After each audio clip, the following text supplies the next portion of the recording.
열어가신 말씀은 이사야 58장 1절입니다. 이 한 절 다 같이 합독을 하겠습니다.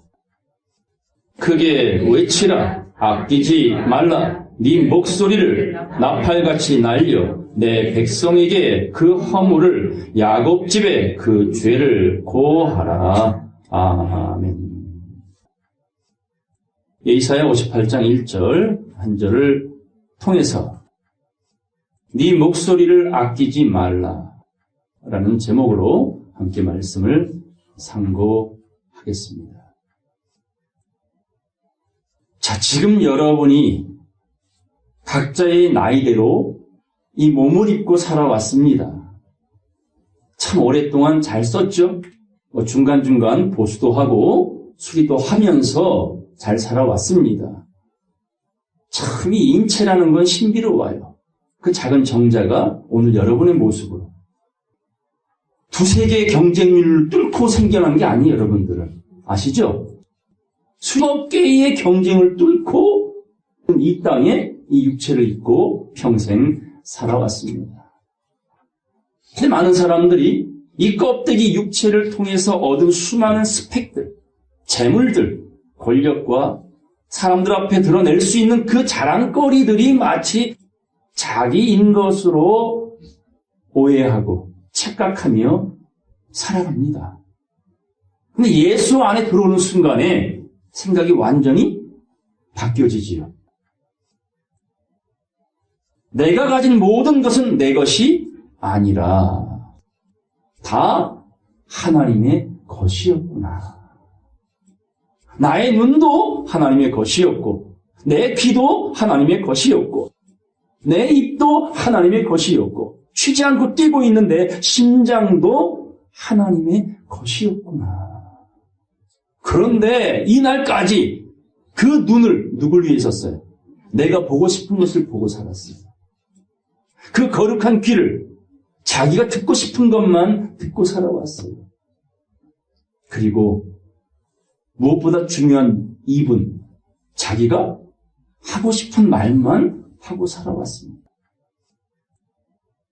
봐야 할 것을 보라고 주신 눈이었고, 마땅히 들어야 할 것을 들으라고 주신 귀였고, 당연히 해야 될 말을 하라고 주신 입이었는데 얼마나 잘못 사용해 왔습니까? 이 심장이 예수 심장으로 이식이 되어 영생토록 멈추지 않는 생명력 넘치는 그분의 심장으로 이식을 받아야 하는데 아직까지 언젠간 멈출 수밖에 없는 육적의 심장으로만 한평생을 살아갑니다. 오늘 저와 여러분의 모든 삶, 내 육체, 그 육체의 기왓장을 박박 긁으면서 신앙을 저버리지 않았던 욥처럼 주신 이도 하나님이시요 취하실 이도 하나님이심을 그 밑바닥 고난의 자리에 가서야 깨닫는 사람이 아니라 젊은 날, 이 청춘의 때에 너의 창조주를 기억하라. 그런 지혜로운 자 되길 바랍니다. 맞고 자랄래? 알아서 자랄래? 생각해 보세요. 맞고 자라는 자식이 이뻐요? 안 맞고 알아서 넘치게 자라는 자식이 이뻐요? 안 키워봐서 모르겠죠? 좁히기만 했지. 어린아이 쪽에는 맞고 자라야 배우는 게 많습니다. 근데 장성에서는 안 맞고 잘해야 그게 제 정신 가진 사람이라는 거예요. 믿음도 마찬가지입니다. 고난은 내게 유익이라. 그 고난을 통해서 계속 성장통, 영혼이 성장해 가는 과정에 많은 배움을 주시기 때문에 고난을 주시는 거예요. 그러나 하나님은 고난을 즐겨주시는 분이 아니에요. 너희는 행복자로다. 내가 너희를 향한 생각은, 하나님이 변함없이 인생을 향한 생각은 재앙이 아니라 생명과 평안이니라. 있습니까? 그게 하나님의 본심이란 말입니다. 고난이 필요한 이유는 깨닫지를 못하기 때문이에요. 알아먹지 못하기 때문이에요. 그러니 이것도 뺏고 저것도 뺏고 이리 치고 저리 쳐서 나야 나. 내가 여호와야. 너의 창조주라고. 너의 애비라고. 궁극은 내가 너희의 남편이라고. 그런 간절한 주님의 심정을 배우는 것이 성경의 가르침이라는 겁니다.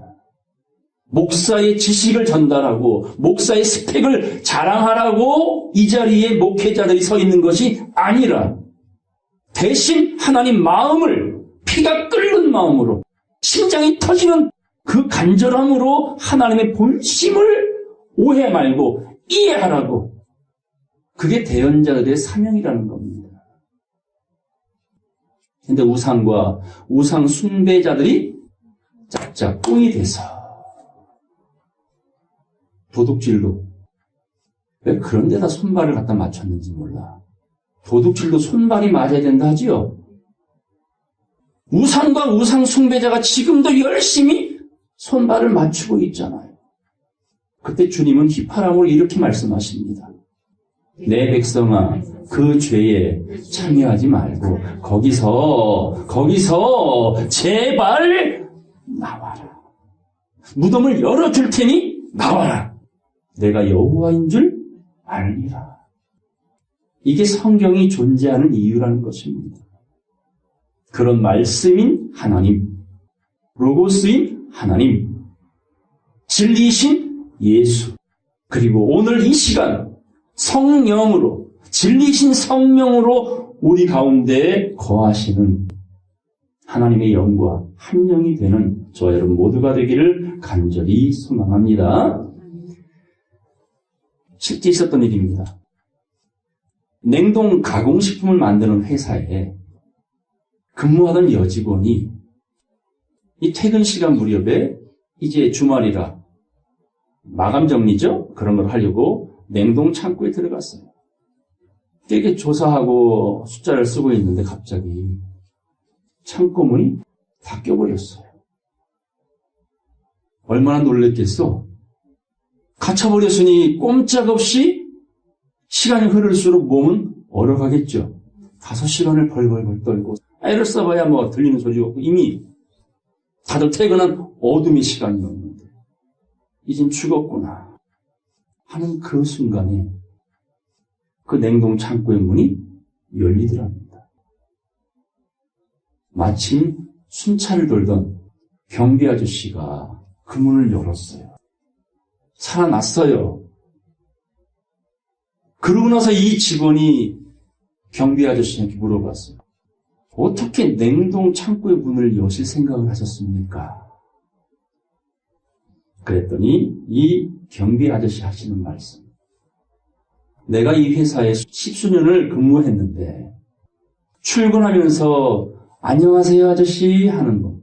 퇴근할 때에 수고하세요 아저씨. 방긋방긋 웃으면서 인사해준 직원은 당신밖에 없었습니다. 근데 그날 분명 출근할 때는 안녕하세요 아저씨 했던 당신이 당연히 갈 때 같으면 인사를 했을 텐데 혹시 하는 마음으로 순찰을 걸었답니다. 바로 당신은 내가 당신을 잃어버리지 않도록 잊지 않도록 아침 저녁으로 당신의 존재를 나에게 알려줬었어요. 그 사소한 멘트 아닙니까? 안녕하세요. 수고하세요. 그래서 살았어요. 그런 인사가 없었더라면 이 위기의 순간에 아마 살아남지 못했을 거예요. 따라서 마음으로 믿어 의에 이르고 그 다음 뭐 해야 돼? 입으로. 자, 옆 사람 보세요. 진심으로 눈을 마주치고 사랑해요. 나를 잊지 마세요. 어쩌면 저도 냉동 창고에 들어갈 날이 올지도 몰라요. 아니지, 우리는 잘못하면 지옥불에 던져지죠. 영원히 나올 수 없는 음부로 떨어지지요. 가기 전에 나와야지. 빼냄을 받아야지. 들어가지 않도록 들어가려고 하는 사람들조차 빼낼 수 있는, 살려주는 사람들, 깨어내는 사람들. 그래서 입으로 자꾸 시인하고 나눔을 갖고 대화를 많이 하고 사람의 사정도 대화를 통해 풀어가듯이 하나님의 사정도 성령을 통해 우리에게 내 마음은 이렇다라는 진심을 보여주는데 인생들은 자기 방식대로 해석을 해버려. 자기 방식대로 이해해버려. 자기 경험치를 가지고 하나님을 맞춰보니 소갈딱지 없는 인생의 마음속에 이 말씀이 풀어질 수가 있겠냐고요. 그래서 하나님의 사람들을 선택할 때는 반쯤 죽여놓고 선택하잖아. 사울을 죽이고 바울을 찾잖아요. 야곱을 죽여버리고 이스라엘을 찾잖아요. 아브람을 죽여버리고 언제까지? 자기 아내가 경수가 끊어졌어. 대가 끊어질 판이 대가.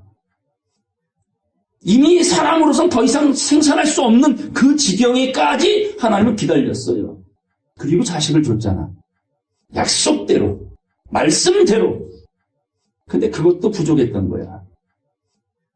이삭의 나이 거의 청춘일 때, 그때 아브라함에게 말씀합니다. 아브라함아, 내가 약속대로 너에게 자식을 줬지? 이제 그 자식을 내게 바쳐라. 이 청천벽력 같은 명령을 내렸을 때 아브라함은 아무 소리 안 하고 3일 길을 재물도 없이 이삭만 데리고 장작만 매게 하고 모리아 산까지 걸어갔잖아요. 아버지, 재물은 어디 있어요? 따라서 여호와께서 예비하실 거야. 그 말하는 아비의 마음이 어떨까요? 그 재물이 너야 이러면은 되는 얘기를 못하고 하나님이 알아서 예비해 놓으실 거야. 이 찢어지는 아브라함 아비의 마음은 누구의 심정일까? 그분의 심정이었어요. 엘리 엘리 라마 사박다니, 아버지 어찌 나를 버리십니까? 그럴 때 하늘의 하나님은 아무 말씀 안 하셨잖아요. 모리아산에 이삭을 제단에 올려놓습니다. 대단한 아버지 아브라함이지만 아들도 어땠어요? 대단한 거죠. 아무 소리 없이 제단에 올라갑니다. 이 말은 여호와께서 예비하신 제물이 바로 나였구나. 아버지요, 이 잔이 내게 지나가기를 원합니다. 그러나 내 뜻대로 마옵시고 아버지의 뜻대로 하시옵소서. 이게 이삭의 마음이었던 겁니다. 그리고 칼을 들었던 아브라함은 각을 뜨려고 산채로 자식을 잡으려고 내리치는 순간에 하나님이 그때서야 응답을 주잖아요. 아브라함아, 아브라함아, 내가 이제야 너의 믿음을 확인했다. 저 수풀을 보아라. 재물이 하나 예비되어 있단다. 그게 여호와 이레라고 하는 겁니다. 주님께서 우리의 갈 길을 예비하시고 나 대신 다른 재물을 예비해 주셨어요. 여러분의 영혼을 살리기 위해서 이날까지 그 여인처럼, 여직원처럼 감사합니다, 사랑합니다, 고맙습니다 하다 보면 언젠가 그가 나를 기억하여 위기의 순간에 도움의 손길을 뻗쳐줄 겁니다. 오늘 여러분이 해야 될 말은 인간적인 사랑, 인간적인 인사도 중요하지만 나아가서는 이 말씀을 때를 얻든지 못 얻든지 나눔을 자꾸 주어졌을 때 그들이 나를 살리지 못할지언정 하나님은 나를 잊지 아니하실 것이다. 하나님 앞에 기억하신 바 된 저와 여러분 모두가 되기를 간절히 소원합니다.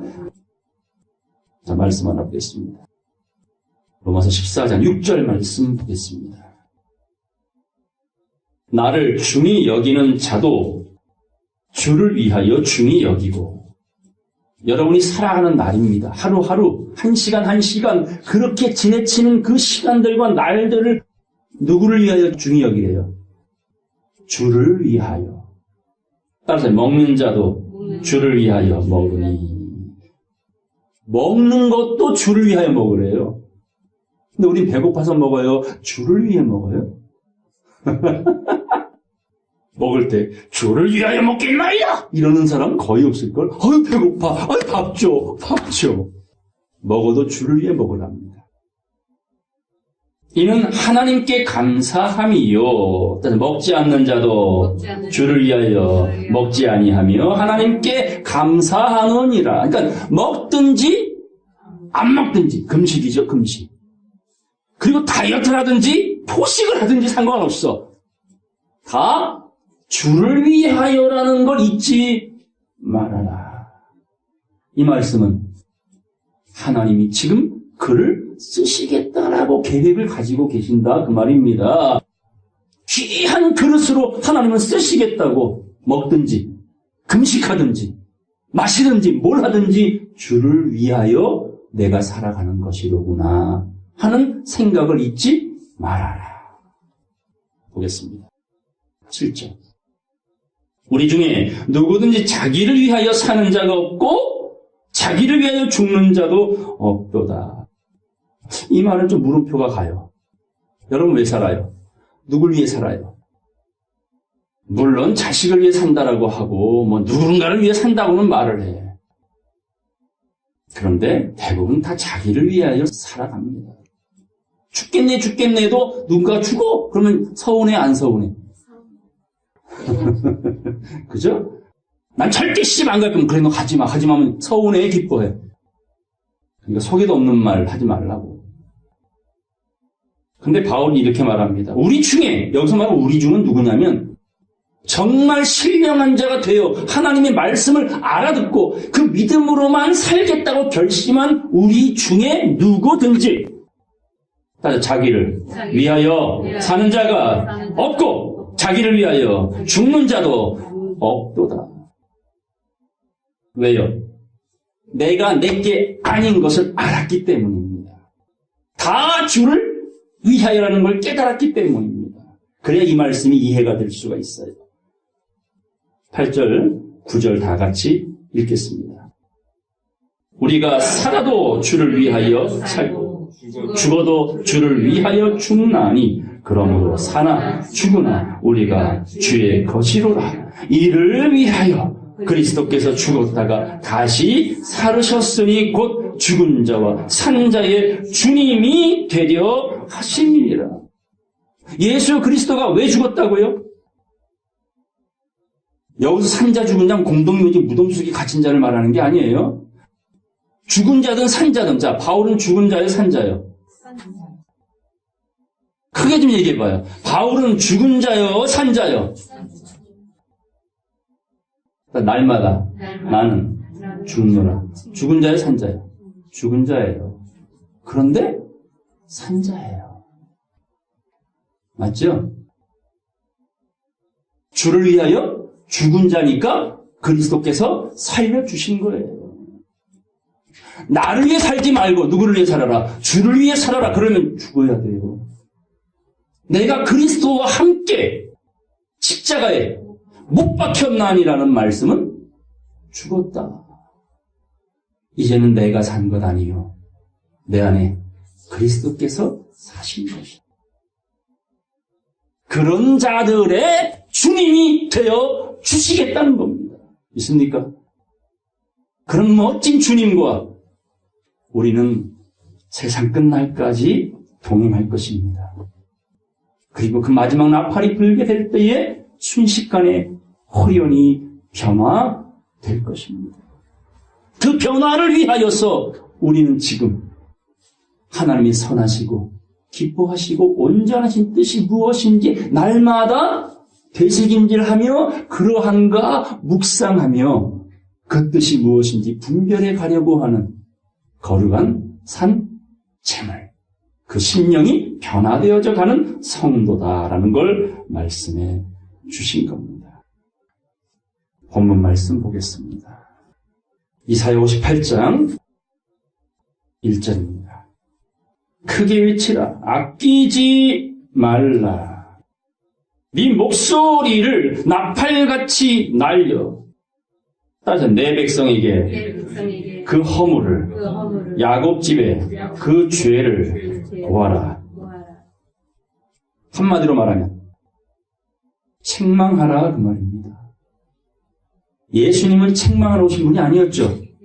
나는 심판하러 온 것이 아니라 너희 모든 인생들을 살리기 위하여 은혜를 베풀려고 왔으나 마지막 날에 너희를 심판할 이가 있으니 내가 너희에게 일러준 이 말씀이 너희를 심판하리라. 심판은 말씀이 하는 것이지 예수님은 우리 죄를 씻어주기 위하여 오신 은혜의 선물이었다는 겁니다. 자, 보겠습니다.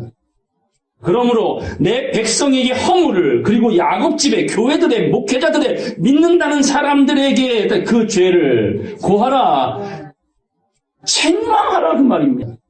잘못 믿고 있음에 대하여 책망하라고. 진리의 성령이 오셔서 하시는 일이 세 가지잖아요. 죄에 대하여, 의에 대하여, 심판에 대하여, 이 세상을 향하여 책망하시리라. 이걸 위하여 너희의 목소리를 아끼래요. 나팔처럼 크게 부르래.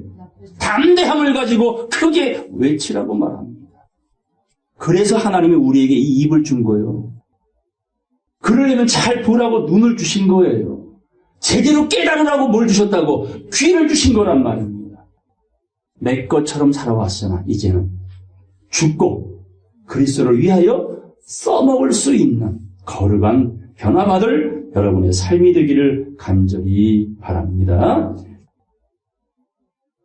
계시록 보겠습니다. 3장 18절 말씀 보겠습니다.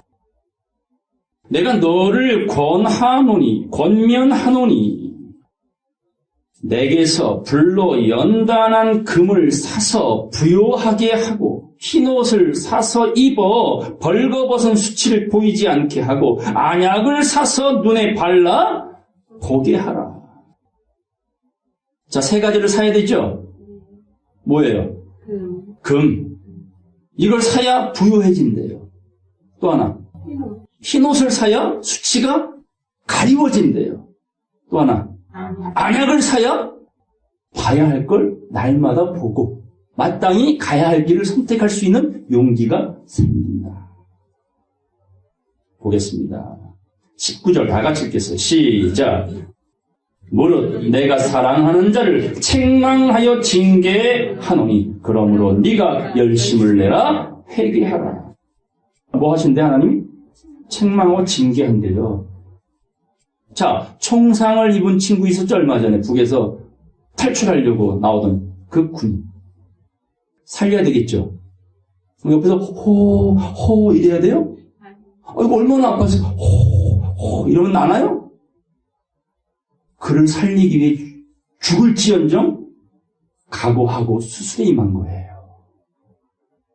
그게 징계 아닙니까? 죽이려고 살려내려고 살아났잖아요. 지금 우리 영혼이 세상 마귀가 기관단총을 쏴가지고 온통 총상을 입었어, 우리 영혼들이. 맞아, 총 맞은 것처럼. 안 듣던 소리인데. 매일 총 맞고 살잖아요. 구멍이 숭숭 뚫려 있잖아요. 근데도 아픈 줄 몰라. 양심이 화인 맞았어. 감각이 문둥병자들처럼 다 무뎌쳐서 마귀가 우는 사자처럼 여러 가지 모양으로 말씀을 듣지 못하게, 말씀 보지 못하게, 말씀 깨닫지 못하게 다양한 모습으로 방해를 하는데도 무감각해. 어쩌면 그렇게 무감각할까요? 인간적인 자존심 건들면 환장하잖아. 그래서 내가 사랑하는 자를 위하여 책망하여 징계하노니 열심을 내라. 회개하라고. 마음문을 열라는 얘기입니다. 마음문을 열어라 이 말입니다. 회개란 말은. 20절 다 같이 읽겠습니다. 볼지어다 내가 문 밖에 서서 두드리노니 누구든지 내 음성을 듣고 문을 열면 내가 그에게로 들어가 그로 더불어 먹고 그는 나로 더불어 먹으리라. 아멘. 이게 회개예요. 맨날 지은 죄 또 회개하고 그런 경우 많죠. 요즘에 부흥인 제가 안 가본 지 오래돼서 모르겠습니다만은 제가 한참 불 붙었을 때 강사 목사님 때마다 오셔서 부흥 집회를 하면요. 공통점이 뭐냐면 회개 기도문을 쓰게 해요. 그리고 어떤 목사님들은 그거를 태워요. 그러면 종이가 타가지고 허를 날라가. 그럼 죄가 다 사해진 거예요? 그 이벤트로 볼 때는 뭔가 자기 죄가 할렐루야! 다 사함 받았다고 신났지. 근데 교회 나가는 순간에 또 그 짓거리하고 살아. 그리고 다음날 새벽에 올 때 뭐라 그래? 전부의 죄나이다. 또 이런다니까. 그런 죄 회개하라는 거 아니죠. 70번씩 7번 용서받을 죄는 그냥 본인이 잘못했구나 하면 안 하면 돼. 또 실수하면 내가 못난 내가 또 이랬구나. 또 마음 다 잡아먹고 또 잘하면 돼. 그런 죄를 가지고 천국을 보내니 안 보내니 그렇게 따지시는 하나님이 아니시잖아요. 내가 용서할 수 없는 죄가 있으니 마태복음 12장 말씀에 뭡니까? 성령 거역죄와 성령 회방죄예요. 다른 점이 뭡니까? 그랬더니 누가 글씨가 달라요. 이런 사람도 있어. 환장하겠어 아주. 성령 거역죄와 성령 회방죄의 차이가 뭐예요? 거역이란 말은 자의입니다. 자기 선택이란 말이에요. 이건 자기가 선택해서 먹든지 안 먹든지 가든지 안 가든지 결정하는 게 거역이에요. 회방은요.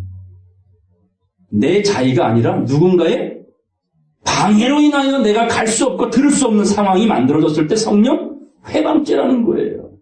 이해되시죠? 들을래 안 들을래? 들을게요. 누구 선택? 자기 선택. 안 들을게요. 누구 선택? 지 선택. 이게 거역죄예요. 그러니까 성령은 진리니라. 그러니까 진리는 아버지의 말씀이니이다. 성령 거역한다는 말은 말씀을 안 듣겠다 그 말이죠. 깨달을 마음이 없다 그 말입니다. 내가 아는 거 가지고도 천국 갈 수 있어요. 이런 자만심이겠지요. 이게 거역죄예요. 듣든지 아니 듣든지 전하라. 그때에 안 들으면 그게 거역죄가 되는 것이고, 회방은 듣고 싶은데 알고 싶은데 우리가 다 가로막아서 삭개오는 예수를 볼 수가 없었어. 그런데도 스스로가 선택하여 얼로 올라가요. 뽕나무로 올라가잖아.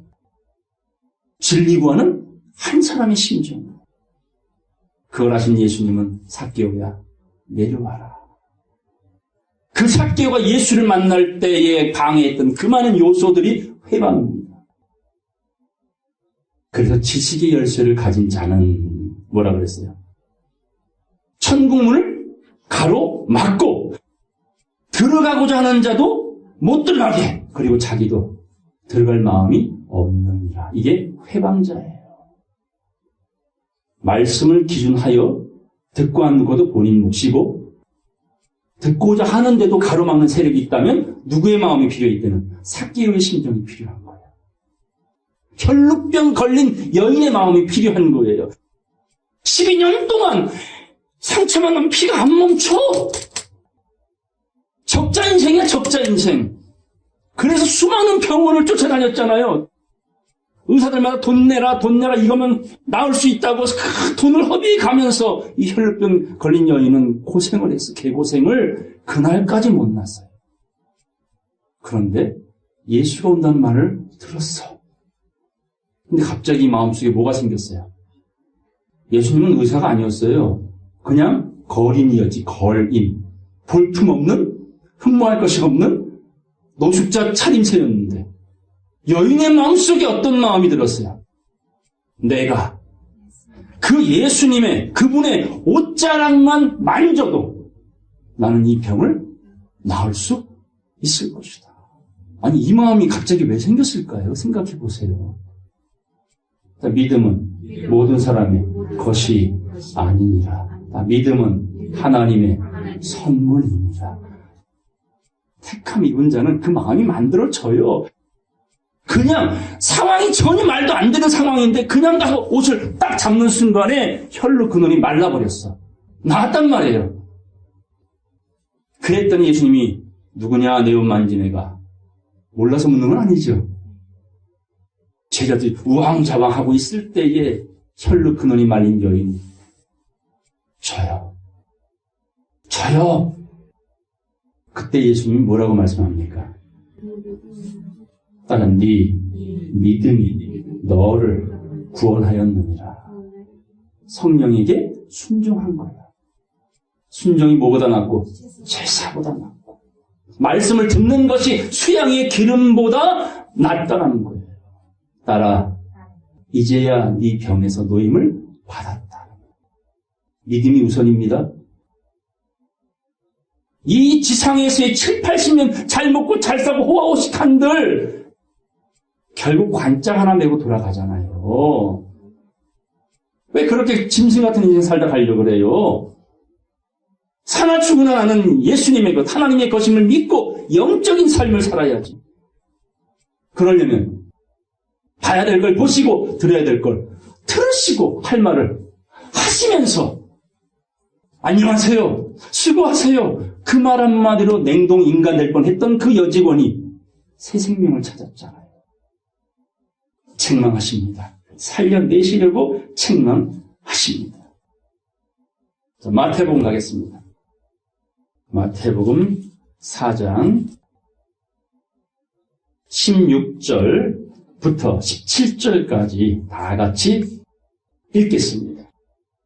흑암에 앉은 백성이 큰 빛을 보았고 사망의 땅과 그늘에 앉은 자들에게 빛이 빛이었도다 하였느니라. 이때부터 예수께서 비로소 전파하여 가라사대 회개하라 천국이 가까이 왔느니라. 아멘. 뭐가 가까이 왔어요? 지금 오고 있지, 천국. 약속의 말씀이 이 땅에 이루어질 시간이, 타이밍이, 그때가 가까이 오고 있다. 뭐 하셔야 됩니까, 여러분? 지혜로운 다섯 처녀처럼 기름을 준비하셔요. 어린 양의 신부될 자의 마음으로 맑고 깨끗한 세마포를 준비하세요. 노아의 심정으로 방주를 예비해 가세요. 기회를 주고 계십니다. 그 천국, 그 낙원에 오늘 네가 나와 함께 있으리라. 그걸 위하여 하나님은 빛으로 오셔서 흑암에 앉은 인생들에게 빛을 보여주시고 사망의 땅 음침한 골짜기에 마른 뼈다구 같은 인생들에게 진리의 빛을 보여주셨던 겁니다. 사도행전 가겠습니다. 사도행전 17장 28절입니다. 우리가 그를 힘입어 살며 곧 하나님을 힘입어 살며 기동하며 있느니라. 오늘 이 호흡도, 이 몸뚱아리가 살아갈 수 있도록 주신 이 호흡도 누구의 은혜라고? 하나님의 은혜다. 왜 호흡하게 하신다고요? 나를 위하여, 주를 위하여. 왜 호흡하세요? 왜 숨쉬고 계세요? 주를 위하여요. 사나 죽으나 주를 위하여. 나를 위해 사는 삶이어봐야 100년을 넘기겠습니까? 오래 사는 게 좋은 건 아니죠. 오래 어떻게 살아야 돼? 건강하게 잘 살아야 그래도 오래 살 맛이 나지. 비참하게 오래 살면 그게 생치욕이지 뭐요. 오늘 예수 믿는 건, 이 말씀을 듣는 건 영생이라는 그 무한한 세상 속에서 잘 살려고, 강건하게 살려고. 그래서 이 자리에 와 있는 것입니다. 너희 시인 중에도 어떤 사람들의 말과 같이 우리가 그의 소생이라. 누구의 소생입니까? 마귀의 자식? 하나님의 신상으로 만들어진 하나님의 백성들. 이와 같이 신의 소생이 되었은 즉 신을 하나님을 금이나 은이나 돌이나 사람의 기술과 고안으로 새긴 것들과 같이 여길 것이 아니다. 우상으로 섬기지 말라. 금송아지든 녹뱀이든. 하나님은 보인다 안 보인다? 안 보인다. 볼 수도 없다. 앞으로도 못 본다. 그 하나님이 지금 말씀을 통하여 어디에 계십니까? 여러분의 생각과 마음으로 이체가 되고 있어요. 자동이체. 수혈이 되고 있어요. 나는 점점 밀려나고 어둠은 점점 물러나고 빛이 말씀이 채워지고 있다는 겁니다. 그리스도의 장성은 불량에까지 자라가고 있는 겁니다. 이게 휴거라고요. 휴거. 30절. 알지 못하던 시대에는 하나님이 허물지 아니하셨거니와. 이거는 뭐냐면 정상참작이다. 몰랐으니까. 이제는 어디든지 사람을 다 명하사 회개하라. 뭐하고 있어요? 회개하랍니다. 마음을 열어라 그 말입니다. 고집 부리지 마라. 이 똥고집들아. 그 고집 때문에 너희가 망하는 거다. 31절 다 같이 읽겠습니다. 이는 정하신 사람으로 하여금 천하를 공의로 심판한 날을 작정하시고 이에 저를 죽은 자 가운데서 다시 살리신 것으로 모든 사람에게 믿을 만한 증거를 주셨음이니라. 이게 요나의 표적이었던 겁니다. 죽었으나 살아난 것. 날마다 죽는데 날마다 셋째 하늘에 올라가잖아요. 몸 안에 있었는지 몸 밖에 있었는지 나는 알 수 없는 깨달음의 차원으로 날마다 올라가고 계속적으로 나는 비워지고 놓아지고 뒤를 돌아보지 아니하고 오직 하나님만 예수만 말씀만 보고 하겠다고 결심하며 살아가는 사람들. 이게 신의 소생이다. 그런 자에게 요나의 표적을 보여주시고 알려주신 것이니 나머지 것들은 다 표적도 아니고 음란한 세대가 원하는 거짓 기사와 환상에 불과한 것이다. 계시록 말씀 보겠습니다. 계시록 3장 2절로 3절까지 다 같이 읽겠습니다. 너는 일깨워 그 남은 바 죽게 된 것을 굳게 하라. 내 하나님 앞에 네 행위에 온전한 것을 찾지 못하였노니 그러므로 네가 어떻게 받았으며 어떻게 들었는지 생각하고 지키어 회개하라. 만일 일깨지 아니하면 내가 도적같이 이르리니 어느 시에 네게 임하는지 네가 알지 못하리라. 회개하라죠. 어떻게 들었는지 어떻게 받았는지 생각해보고 놓치지 않도록 잃어버리지 않도록 지키어 날마다 주시는 말씀으로 채워가라. 그렇지 아니하면 결단코 나의 심판을 피할 수 없을 것이니 도적같이 올 것이다. 자, 노아에게는 하나님이 도적같이 오셨어요? 알려주고 오셨어요? 그렇죠. 언제 알려주셨어요? 처음부터? 아니지요. 노아가 알아서 최선을 다하여 열심을 내어 회개하여 방주를 다 짓는 그날까지 가만히 계셨던 거야. 결국 그날과 그때는 누가 정한다? 노아가 정했잖아요. 잘 생각해 보세요. 노아가 방주를 예비하는 날 다 준행하였더라. 주님이 그때 이렇게 말씀하시죠. 지금부터 7일이면. 자, 그럼 지금부터 7일이라는 정확한 날짜를 들을 수 있도록 노아는 준비가 끝났어요? 안 끝났어요? 끝났잖아요. 다 준행하였더라. 방주 끝. 누가 정하는 거예요? 인생들이. 각자의 믿음대로 방주를 예비하라. 그래서 예수님이 혈루 근원 말린 여자에게 뭐라고 말해요? 내가 너를 구원하리라. 그래요? 네 믿음이 너를 구원했다. 100% 하나님은 인생을 존중하십니다.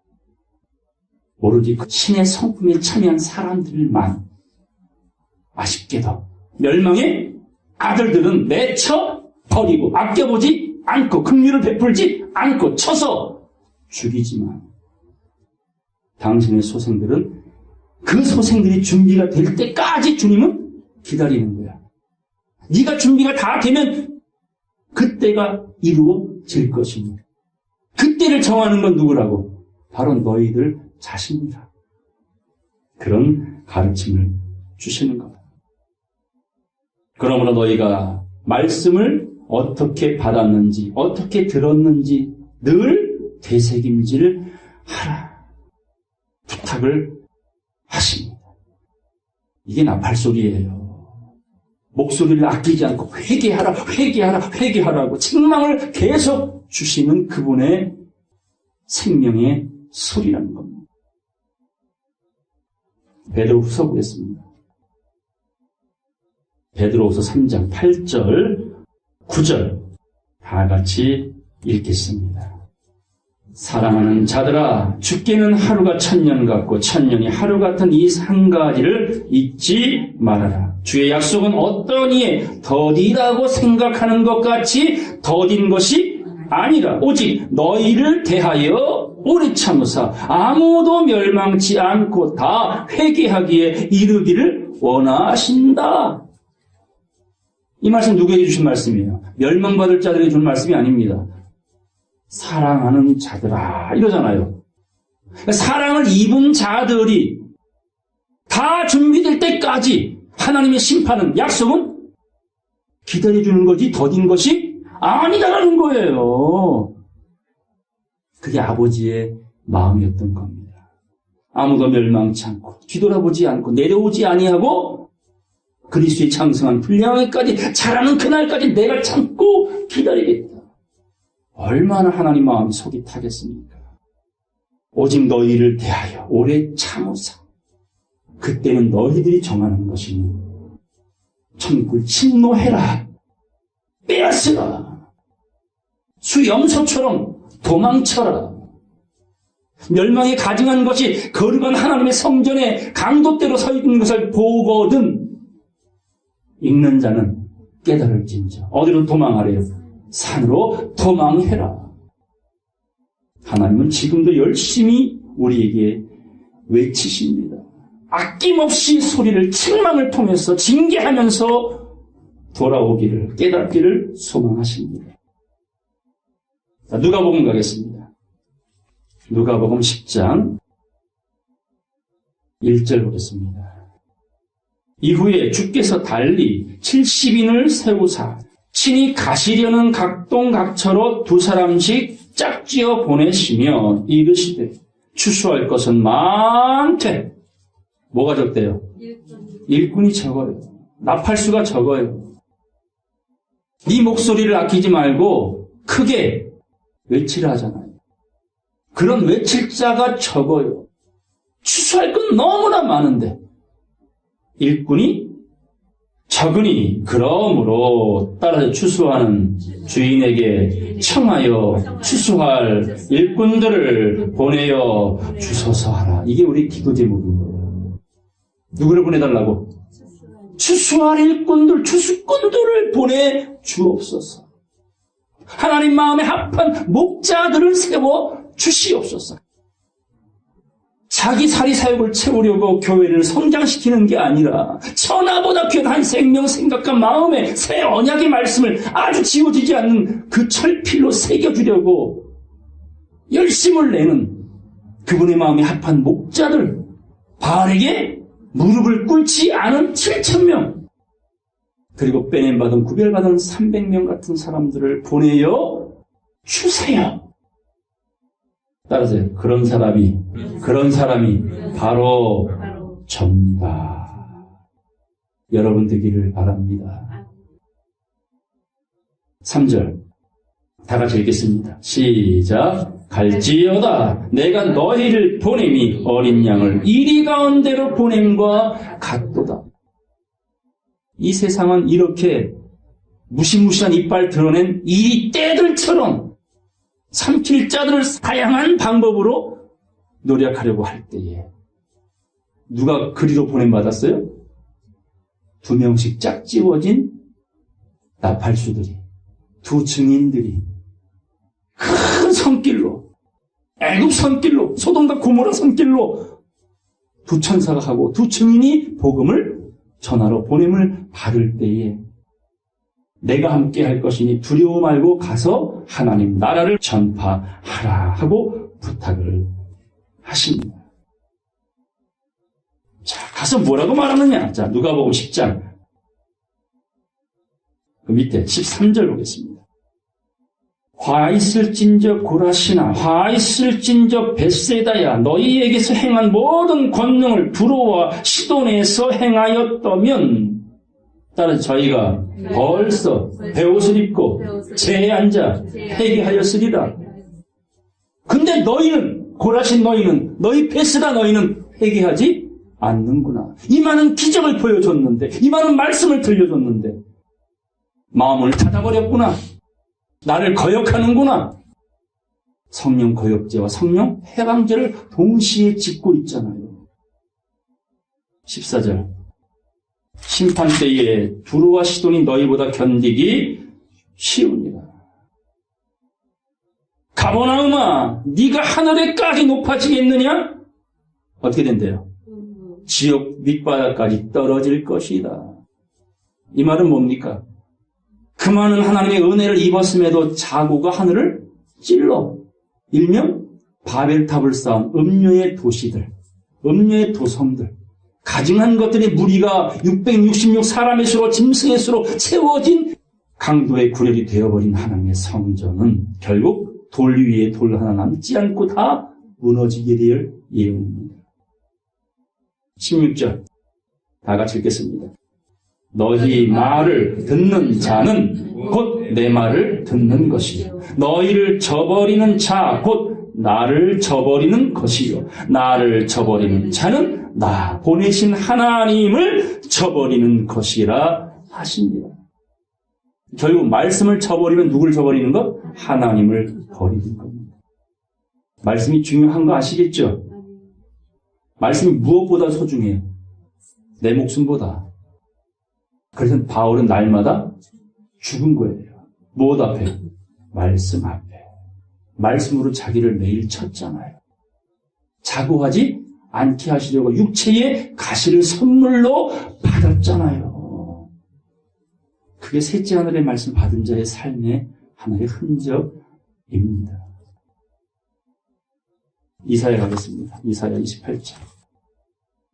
이렇게 성경이 막 어려워 보이고 복잡해 보이고 너무 방대해 보이지만 구구단 같은 거예요. 외워놓으면 쉬워. 이해하면 다 연결되어져 있는 하나의 관주라고 하죠. 끼어있는 보배입니다. 말씀이 말씀을 다 답을 주는 겁니다. 이사야 28장 1절입니다. 3절까지 다 같이 읽겠어요.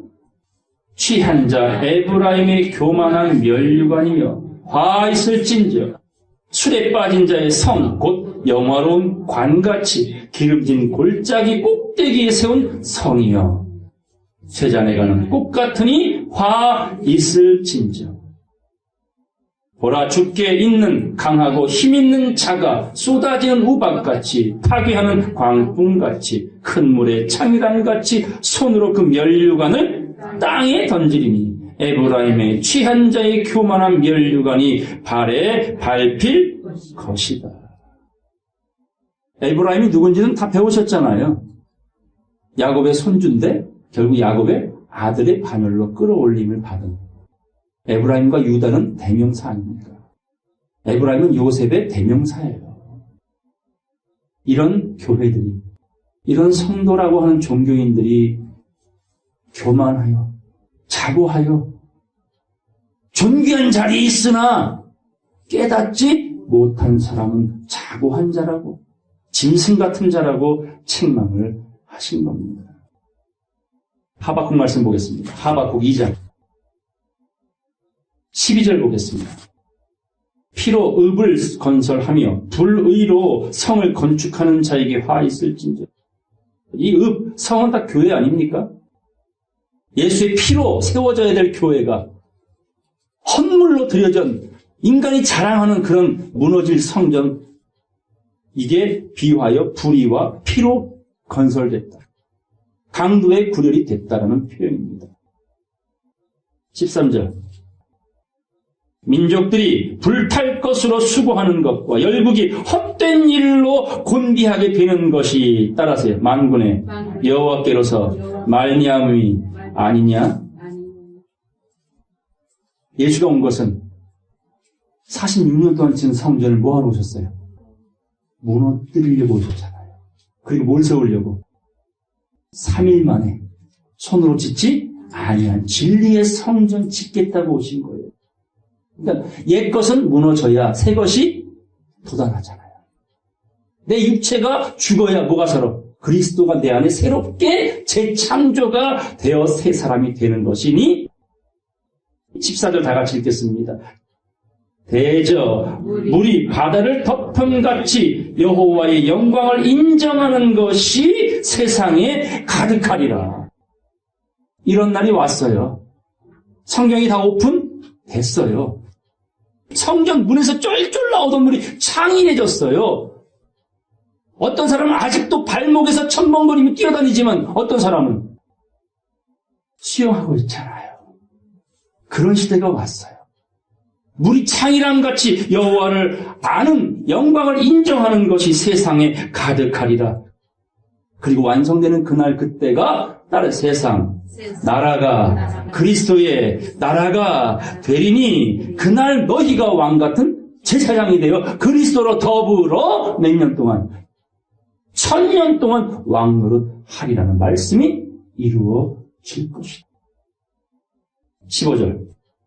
이웃에게 술을 마시우되 자기의 분노를 더하여 그로 취케 하고 그 하체를 드러내려 하는 자에게 뭐가 있다? 하체를 누가 드러냈어요? 노아 할아버지가 드러냈죠. 수치를 드러낸다 이거. 인간이 가장 소중히 여기는 것에 수치를 드러낸다 이겁니다. 돈 때문에 망하고 명예 때문에 망하고 권력 때문에 망하고. 장로면 뭐 할 거예요? MBC 장로 있잖아요. 장로는 뭐 할 건데? 망신 그런 개망신이 어디 있어요? 잠잠하라, 입봉하라, 겸손히 살 길이다. 16절. 네게 영광이 아니요 수치가 가득한즉 너도 마시고 너의 할 일 아닌 것들을 드러내라. 여호와의 오른손이 잔이 네게로 돌아올 것이라. 더러운 욕이 네 영광을 가리울 것이다. 이런 수치스러운 일들이 도처에서 보여지는 걸 이미 많은 선지자가 하나님의 대언자가 되어 외치고 나팔을 불고 휘파람을 불고 가르쳐 왔습니다. 이사야 말씀 보겠습니다. 이사야 40장 6절입니다. 말하는 자의 소리여 가로되 외치라. 대답하되, 따라서 내가 무엇이라 외치리이까. 오늘 말씀에 죄를 구하라, 책망하라 했잖아요. 목소리를 아끼지 말고, 숨지 말고 담대히 네 목소리를 날려 외쳐라. 그런데 무엇을 외칠까요? 묻잖아요. 가로되 이걸 외치랍니다. 따라서 모든 육체는 풀이요 그 모든 아름다움은 들의 꽃 같으니 풀은 마르고 꽃은 시들리라. 이게 인생이다 이겁니다. 그래서 인생을 의지하지 말고 자기를 위해 살지 말고 누굴 위해 살라고? 그래서 하나님을 위해 사는 것이, 그분에게 투자하는 것이 여러분의 살 길이다. 여호와의 기운이 그 위에 불미라. 이 백성은 실로 풀밖에는 안 된다. 풀은 마르고 꽃은 시드나, 따라서 우리 하나님의 말씀은 영영이 서리라 하나. 이게 외치라는 거예요. 그래서 입이 존재하는 거예요.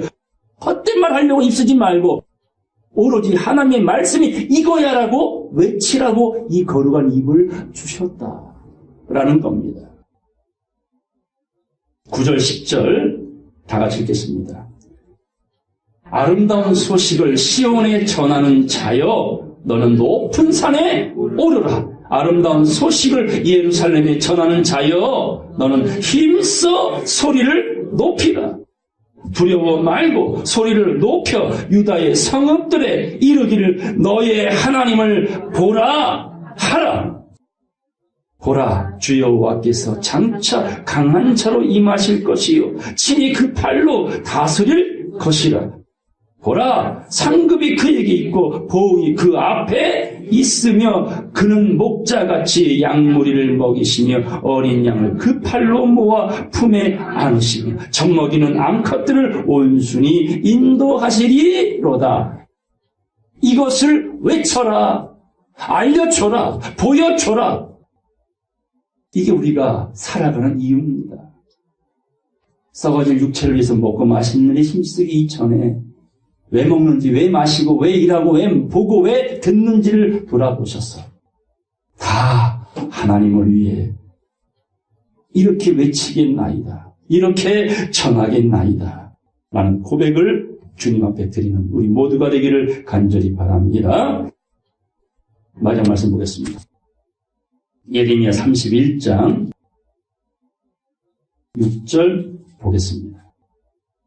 에브라임 산 위에서, 또 에브라임이 나오죠. 장자 중에 장자예요.